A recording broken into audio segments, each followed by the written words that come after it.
Mama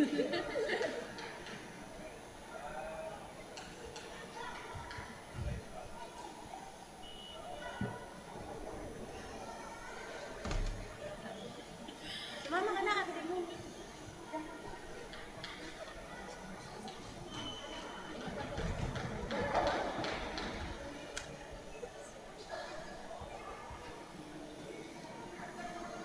Tapos sa susunod ko sa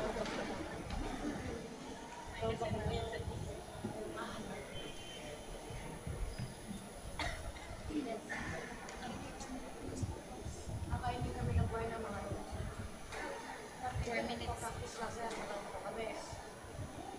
Ako ano muna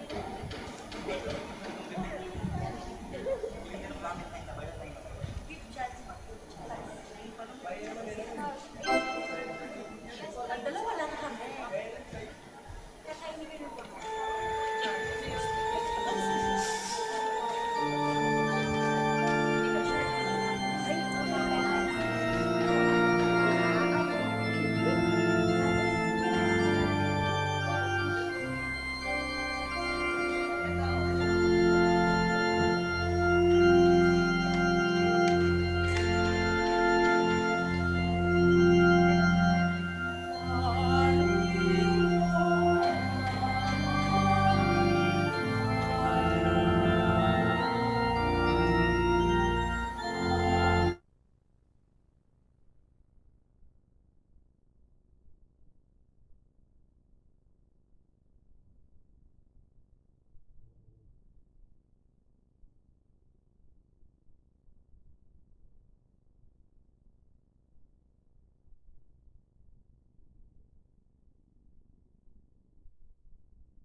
Amen. Please be seated.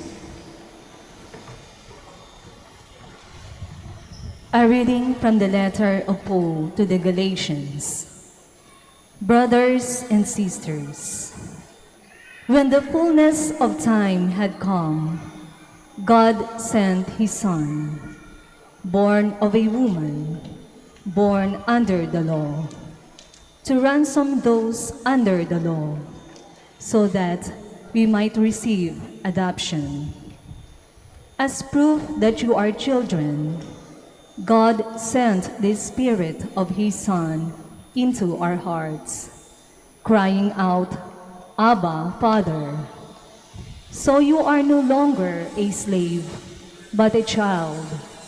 And if a child, then also an heir, through God.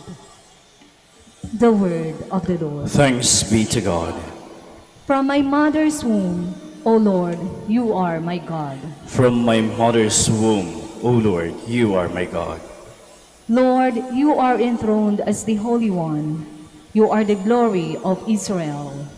In you our ancestors trusted. They trusted and you rescued them. To you they cried out and they escaped. In you they trusted and were not disappointed. From my mother's womb, O Lord, you are my God. Yet you drew me forth from the womb, made me safe at my mother's breast. Upon you I was thrust from the womb. Since birth, you are my God. From my mother's womb, O Lord, you are my God. Then I will proclaim your name to the assembly. In the community I will praise you. You who fear the Lord, give praise. All descendants of Jacob, give honor. Show reverence, all descendants of Israel. From my mother's womb, O Lord, you are my God. Please stand.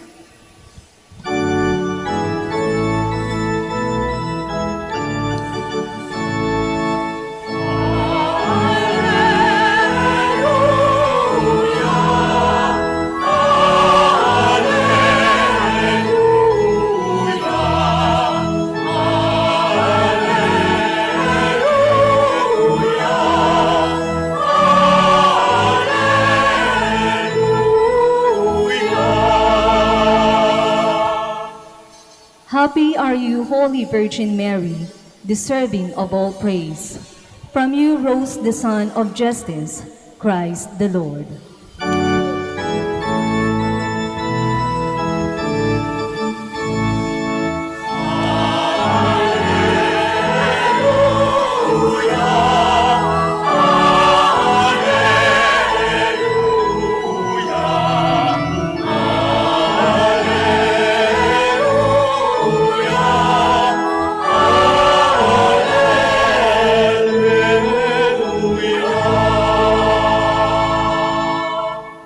The Lord be with you. And with your spirit. A reading from the Holy Gospel according to Luke. Glory to you, O Lord. The shepherds said to one another, "Let us go then to Bethlehem to see this thing that has taken place, that the Lord has made known to us." So they went in haste and found Mary and Joseph and the infant lying in the manger. When they saw this, they made known the message that had been told them about this child. All who heard it were amazed by what had been told them by the shepherds. And Mary kept all these things, reflecting on them in her heart. The Gospel of the Lord. Praise to you, Lord Jesus Christ. Please be seated. Hindi po ganung naging madali kay Maria ang lahat ng pangyayari sa kanyang buhay. Kung ating alalahanin ang kwento o mga tagpo sa kanyang buhay, masasabi natin kung wala siyang lakas ng loob, kung wala siyang paninindigan sa Diyos, kung hindi siya sumunod sa kalooban ng Diyos, hindi niya kakayanin magpatuloy sa buhay. Simulan natin nung nag-appear sa kanya ang anghel na si Saint Gabriel. Sinabi, siya ay magiging ina ng Diyos, the Mother of God. Hindi ganun kadali. Kung iisipin niya lang na siya ay magiging ina ng Diyos, marahil maraming panghuhusga ang kanyang matatanggap. Biruin mo, siya ay wala pang asawa. Siya ay kakasal pa lamang, ngunit siya ay mabubuntis at magiging ina ng Diyos. Marahil kung ito ay kanyang hindi gagawin, marahil hindi siya haharap sa maraming problema. Pero ito ang kalooban ng Diyos. Sa kanyang pagtindig sa kalooban ng Diyos, siya ay sumang-ayon dito. Pagkatapos nun, ano nangyari? Dinala niya sa kanyang sinapupunan si Jesus. At maraming humusga sa kanya, panlalait. Siguro kung sa panahon ngayon, maraming mga bashers, maraming ipopost ang ginawa niyang pagsang-ayon sa kalooban ng Diyos at sasabihin, ano ba naman to? Bakit siya umuo? Hindi ba niya alam? Wala siyang asawa. Kahiya-hiya. Pagkatapos nun, may isang hari at nagsabi, kailangan patayin ang lahat mga anak na lalaki na bagong silang. Marahil itong anak na lalaking ito ay papalit sa akin. Ayokong mangyari yun.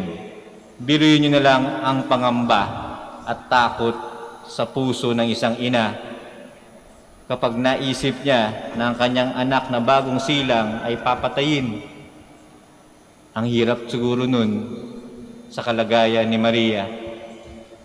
Pagkatapos nun, dahil sila'y nagtatago, dahil natatakot sila sa utos ng hari na maaari mamatay si Jesus, kung saan sila natapatungo, kung saan sila pumunta, at nakita natin at narinig natin sa Ebanghelyo na sila ay nanirahan sa isang lugar na kung saan ito ay sasabsaban. Dito pinanganak ang ating Panginoong si Jesucristo. Pinanganak sa isang manger. Napakahirap. Lahat ng pangyayaring ito, hindi pa lahat, no? Hindi ko pa nakwento lahat. Pero lahat ng pangyayaring ito ay tinago ni Maria sa kanyang puso. Anong sikreto? She is very obedient to God. And I tell you, my brothers and sisters, kapag ikaw ay obedient o tumatalima palagi sa Diyos, hindi kailanman ang iyong buhay kahit mahirap ay mawawalan ng saysay. Ito ang nais ituro sa atin ni Maria sa ating mga buhay. Sa kabila ng lahat ng ating dinaranas o pinagdadaanan sa buhay, sobrang hirap man yan, marami man yan pasakit, nahihirapan ka man, hindi ka man makatayo at makabangon ka agad. Hayaan mo na ikaw ay palaging tumalima sa Diyos. Sumunod sa Diyos. Be obedient to God. Anong tinuturo sa atin ng pagiging obedient sa Diyos? Una, it teaches us to be humble. Sa mundo natin ngayon, kailangan natin mapagkumbaba. Kailangan natin maging humble at i-acknowledge sa harap at mata ng Diyos na tayo ay nagkakasala at kailangan natin ng Kanyang tulong. Nakakatakot kung hindi na tayo humble. We will be numb sa ating mga kasalanan na akala natin ang maling ginagawa natin ay tama pa rin. Nakakatakot kapag hindi na tayo umaamin sa ating mga kasalanan kasi ang mundo ay magiging magulo. Isipin na lang natin, ang isang kasalanan ng tao kapag hindi pinagsisihan, makikita ng iba, ito'y gagayahin ng iba at akala ito'y tama at ang kasalanan ay manganganak ng isa pang kasalanan, at kung bibilangin natin ng bawat isa na nagkakasala, sobrang dami nito. Paulit-ulit na ginagawa ng tao ang magkasala. Kaya kailangan natin maging humble. Kailangan natin i-acknowledge ang ating mga kasalanan nang sa gayon matigil ito at tayo ay maging mabuting tao. Ito ang tinuturo ng pagiging obedient ni Maria sa Diyos. Pangalawang itinuturo ng pagiging obedient sa Diyos ay makakaasa tayo na sa kabila ng lahat ng dinadanas natin sa ating buhay, hindi tayo pababayaan ng Diyos. Kahit sobrang hirap ng dinadanas mo ngayon, nandiyan ang Diyos at patuloy po siyang magpapadala ng mga tao na tutulong sa iyo. Hindi po ba totoo yan? Sa araw-araw ng ating buhay, nakakaraos tayo. Nakakakain tayo 3 beses sa isang araw, minsan sobra pa. Lubos-lubos yung biyayang matatanggap natin araw-araw. Kasi kapag tayo ay tumalima sa Diyos palagi, being obedient to Him, He will not abandon us. Hindi niya tayo pababayaan. At ito ang pinakita niya sa buhay ni Maria. Sa binasa kong ebanghelyo, kagulat-gulat, may mga pastol, shepherds, na bumisita kung saan si Maria at Jose at si Jesus ay naroon sa sabsaban. Itong mga shepherds na ito, itong mga pastol na ito, ay tuwang-tuwa nung nakita nila ang mag-anak sa sabsaban. At dahil sa tuwa at galak na nakita nila, isang mabuting balita ang kanilang ibabahagi sa mundo. Ito yung pangatlong itinuturo sa atin ng pagiging obedient natin sa Diyos. Kailangan nating ibahagi ang galak at katuwaan na nakilala natin ang Diyos sa ating buhay. Kailangan hindi natin kalimutan ng Diyos sa ating buhay sa pang-araw-araw natin na tayo ay naglalakbay sa mundong ito. Kailangan laging nasa sa atin ang Diyos nang sa gayon hindi tayo maligaw ng landas. Ito ang kailangan ng bansa natin ngayon. Ito ang kailangan ng bawat tao sa mundo. Ang Diyos lang, wala nang iba. Pinapakita yan ni Maria sa ating lahat. She is humble enough to accept that she needs God in her life. And because of that, God is not abandoning her.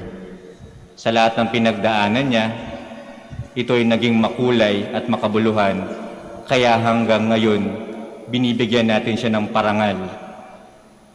Kaya hanggang ngayon, tayo ay dumadaing sa Kanya at nananalangin na sana tulungan niya tayo ipagdasal sa ating Diyos Ama. At ngayon, ito ang ating misyon lahat. Dahil sa mga biyayang pagpapalang natatanggap natin, kailangan nating ipahayag sa lahat na kailangan natin ng Diyos sa ating mga buhay. Tanggalin niyo na ang lahat. Sana po, wag lang po ang Diyos. Tulad ni Maria, palagi niya dala-dala ang kanyang anak sa kanyang tabi dahil ayaw niyang mawala ang Diyos sa kanyang buhay. Please stand. Let us pray for our needs so that, like Mary, we may respond generously to God in our daily lives. For every petition, we shall say, May your Mother intercede for us, O Lord. May your Mother intercede for us, O Lord. For the leader of the Church, that imitating Mary, our Mother, they may always be preserved from error and remain fearless in proclaiming the Word of God to all humanity, especially to places that are not yet reached by the good news. We pray. As Mary received God's Word with an open heart, May we free ourselves from useless anxieties and learn to entrust our life under God's loving protection. We pray. Mary extended her helping hand to all those who are in need. May we serve our neighbors, especially the poor, the marginalized, and the underprivileged, with a genuine brotherly love and solicitude. We pray. May your Mother intercede for us, Lord. With ultimate generosity and love, you gave Mary as a mother to your beloved disciple. Help us to live as worthy sons and daughters of so noble a mother. We pray. May your Mother intercede for us, Lord. For the Dominican communities, that they may continually find strength and refuge in Mary's mantle. We pray. May your Mother intercede for us, Lord. For all of us gathered here, may the example of our Blessed Mother continually inspire and guide us in our obligation to protect lives. We pray. May your Mother intercede for us, Lord. For our personal intentions and for the intentions of the devotees of Our Lady of the Rosary of Manaoag, we pray. May your Mother intercede for us, Lord. Lord our God, as we remember Mary, the mother of your Son, grant that we may be inspired by her example and encouraged by her prayers for us. We make this prayer through Christ our Lord. Amen. Please be seated.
Please stand. Pray, brothers and sisters, that my sacrifice and yours may be acceptable to God the Almighty Father. May the Lord accept the sacrifice at your hands for the praise and glory of his name, for our good and the good of all his holy church. May the offerings your people make on this memorial of the Blessed Virgin Mary be acceptable to you, O Lord, for by her virginity she pleased you, and in humility conceived your Son, our Lord, who lives and reigns forever and ever. Amen.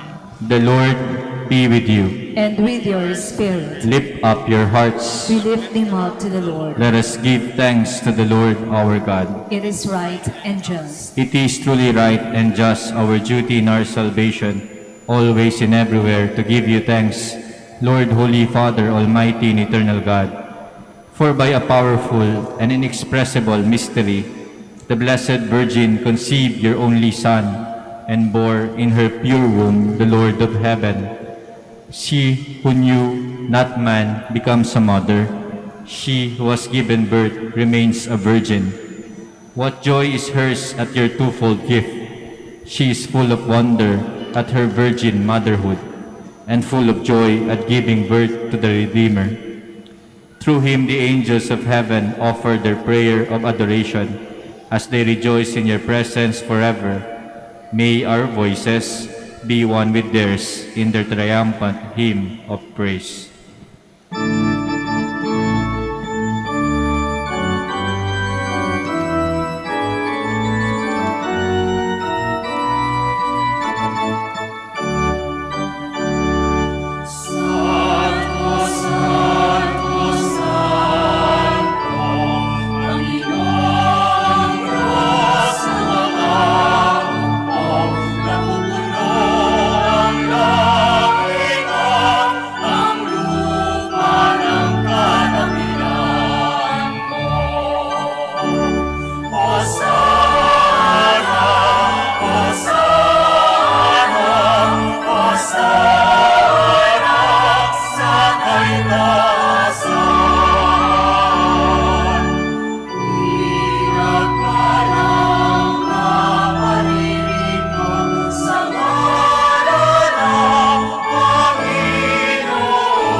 Please kneel.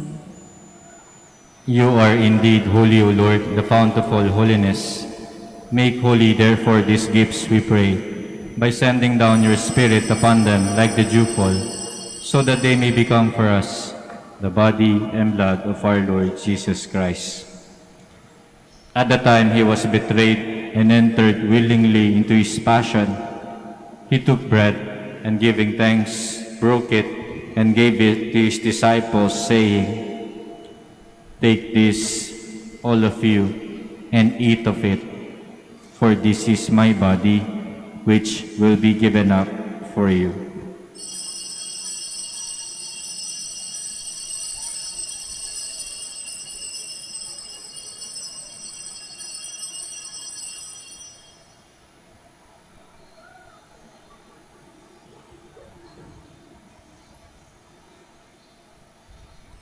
In a similar way, when supper was ended, he took the chalice, and once more giving thanks, he gave it to his disciples, saying, "Take this, all of you, and drink from it, for this is the chalice of my blood, the blood of the new and eternal covenant, which will be poured out for you and for many, for the forgiveness of sins.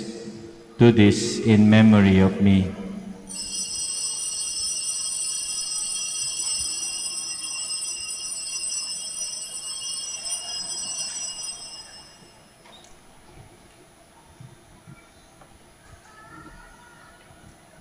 The mystery of faith.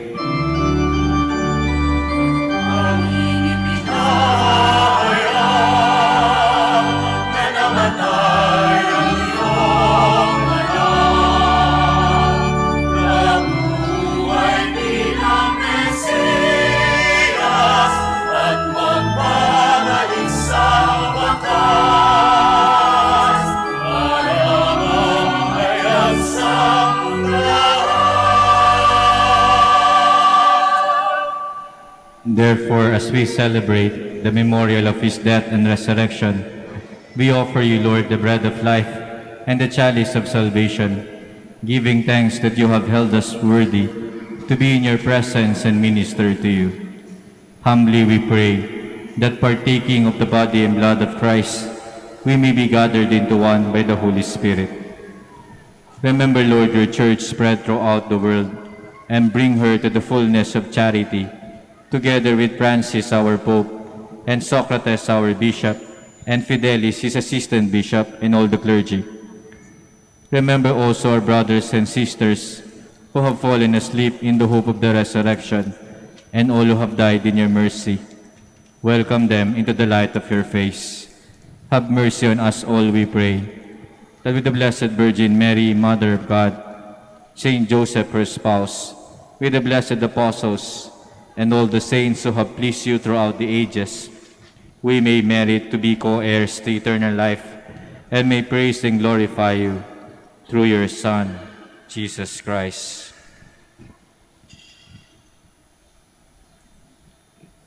Through him and with him and in him, in the unity of the Holy Spirit, all glory and honor is yours, O God, Almighty Father, forever and ever.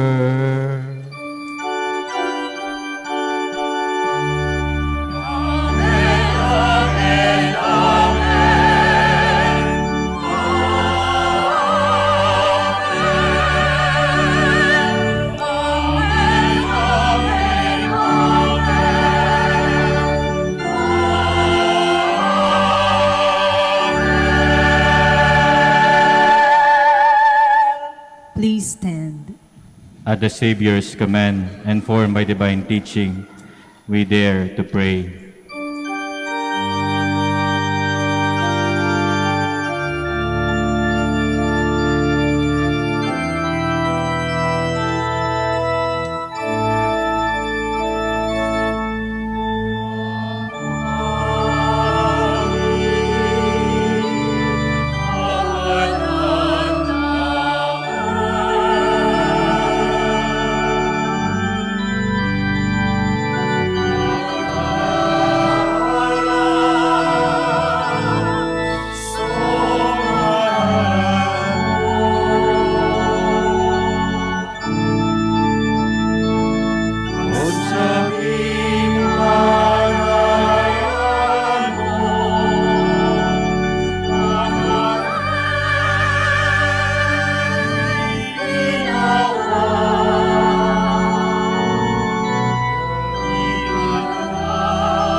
Deliver us, Lord, we pray, from every evil. Graciously grant peace in our days, that by the help of your mercy we may be always free from sin and safe from all distress, as we await the blessed hope and the coming of our Savior, Jesus Christ. For the kingdom, the power, and the glory are yours, now and forever. Lord Jesus Christ, who said to your apostles, "Peace I leave you, my peace I give you," look not on our sins, but on the faith of your church, and graciously grant her peace and unity in accordance with your will, who live and reign forever and ever. Amen. The peace of the Lord be with you always. And with your spirit. Let us offer each other the sign of peace.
Please kneel. Behold the Lamb of God. Behold him who takes away the sins of the world. Blessed are those called to the supper of the Lamb. Lord, I am not worthy that you should enter under my roof, but only say the word, and my soul shall be healed.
God who brings you life to burden me.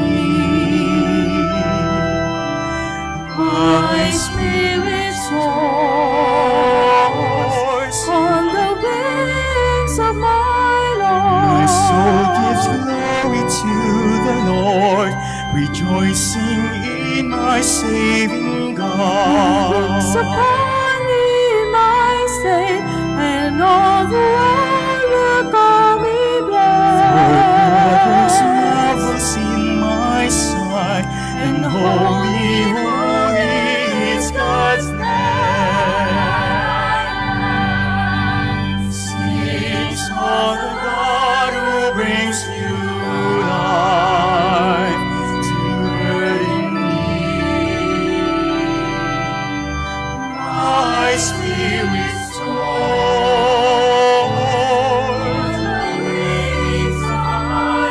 God's mercy is from age to age on those who follow in faith. Arms His power and strength, and scatters all the proud of heart. He casts the mighty from their thrones, and raises up the lowly one. Sings of the God who brings you life to burden me. My spirit soars on the wings of my Lord. God fills the starving with good things, the rich are left with empty hands. Protecting all the faithful ones, remembering Israel with mercy. The promise known to those before, and to their children forever. Sings of the God who brings you life to burden me. My spirit soars on the wings of my Lord.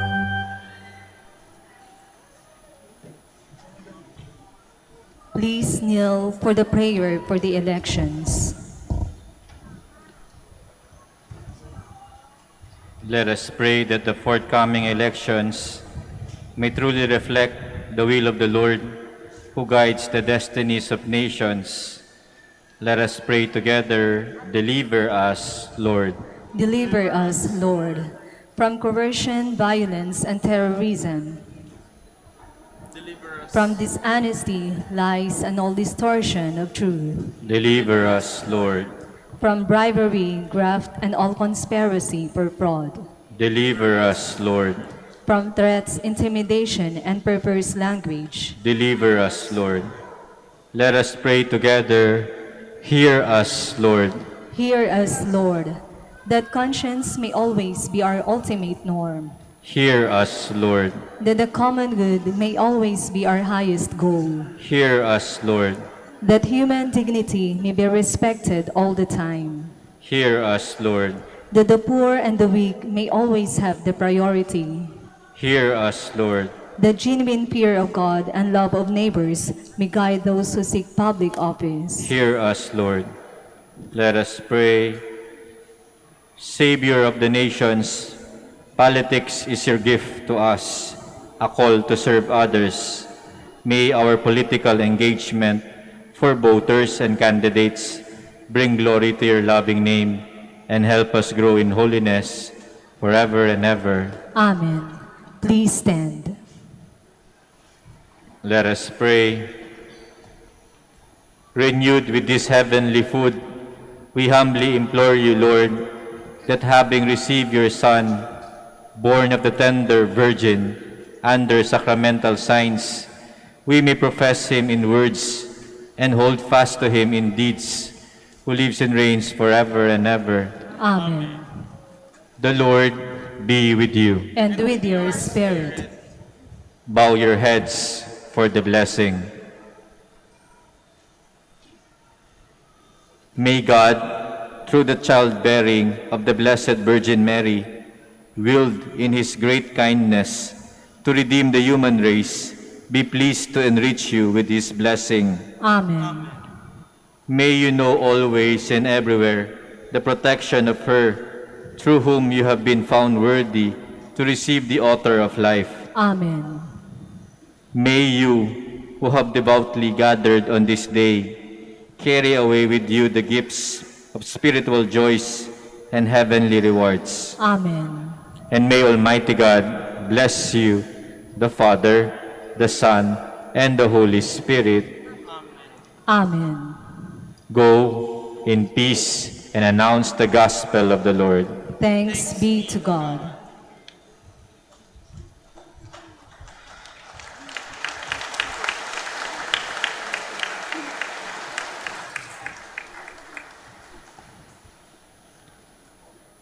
Prayer for the blessing of the sick and prayer for the blessing of rosaries and other religious articles.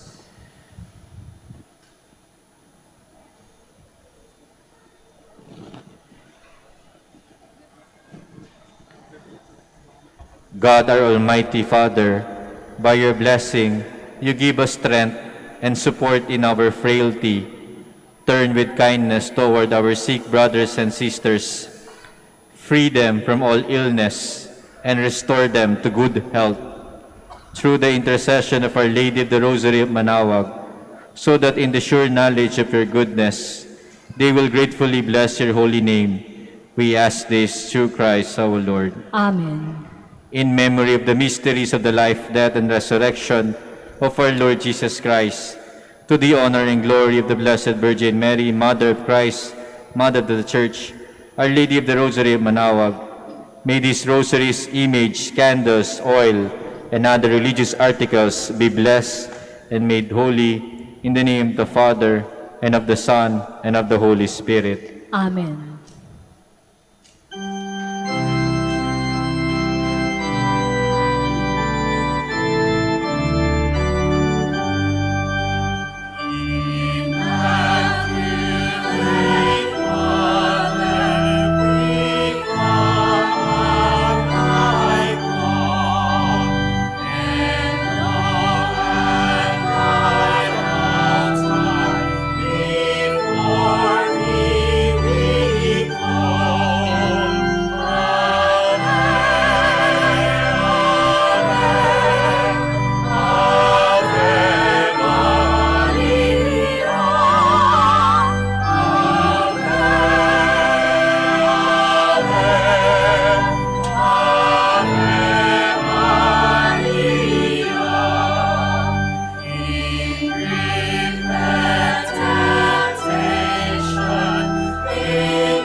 ka sana.